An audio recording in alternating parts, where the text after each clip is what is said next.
Okay, this brings us to our third section around teaching and learning.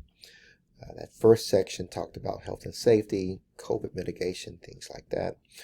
The second piece was about procedures and logistics, how we get the students back into the building, and how do they move within the building. This third piece is centered around instruction.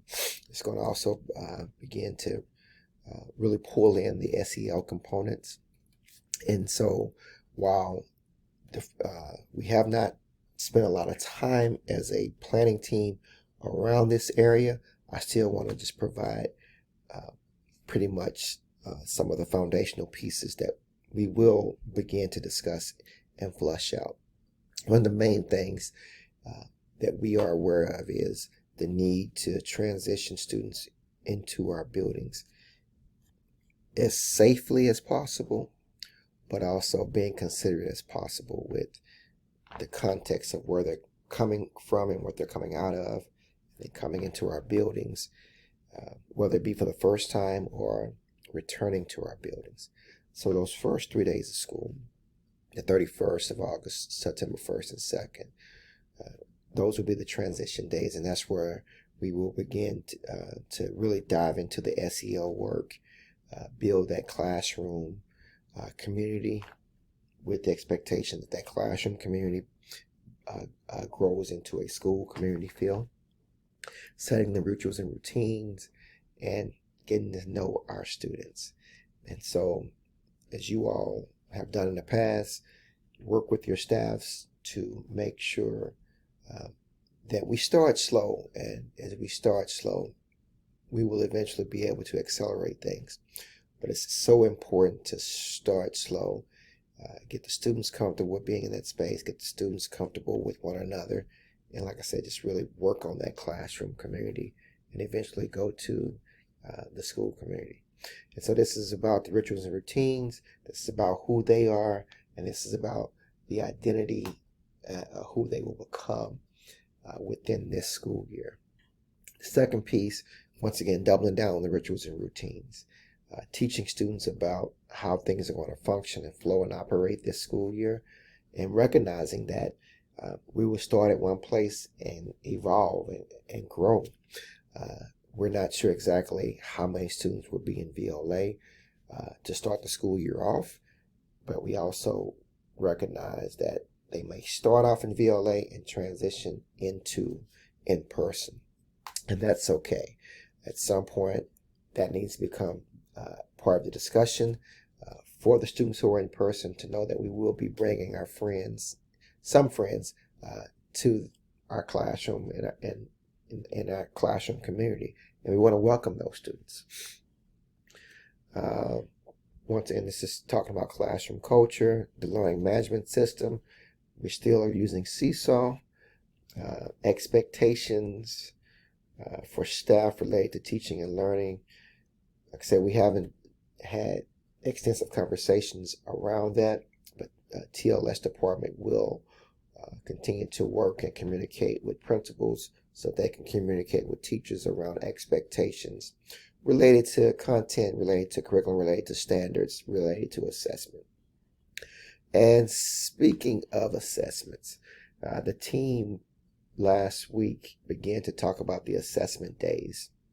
And as we began dialogue, and we recognized the need to kind of put a pause on actually doing the BAS assessment on the assessment days and turning those days into what we are going to call engagement days.